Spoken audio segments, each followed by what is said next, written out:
ওই সমস্ত যুবক ভাই বোনদেরকে আমি চ্যালেঞ্জ করি যারা স্কুলে পড়াশোনা করছে মুসলমান, অবশ্যই তাদেরকে আমি চ্যালেঞ্জ করছি, তোমরা যে স্বাধীনতার নামে কলঙ্ক করছো, ইসলামের নামে কলঙ্ক করছো। কি কলঙ্ক করছো?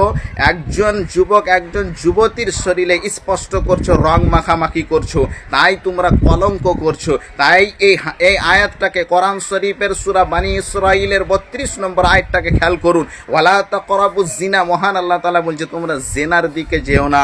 ইন্নাহু কানা ফাহিশাতুম মাকতা, নিশ্চয় জেনা হলো এমন একটা অশ্লীল কাজ, ওয়াসা সাবিলা, সেটা নিকৃষ্ট কাজ, অবশ্যই সেটা জেনার দিকে লিপ্ত হয়ে যাচ্ছে। তাই জেনা থেকে দূরে থাকতে হবে। যে স্কুলের মাস্টারগুলো এই সমস্ত ছাত্রছাত্রীরা করে আর মাস্টারগুলো যে দেখে, তাহলে অবশ্যই ওই সমস্ত মাস্টারের ঈমান বলে নেই। কেন? বুখারী শরীফের 6772 নম্বর হাদিসের মধ্যে উল্লেখিত করেছে রাসূলুল্লাহ সাল্লাল্লাহু আলাইহি ওয়াসাল্লাম, যে ব্যক্তিরা জেনাতে লিপ্ত হয়ে গেছে তার ঈমান আছে বলে মনে হয় না। তাই অবশ্যই স্কুলের মুসলমান মাস্টারদেরকে সচেতন হওয়ার চেষ্টা করতে হবে, আর যুবক ভাই বোনদেরকে মুসলমান চেষ্টা করতে হবে অবশ্যই।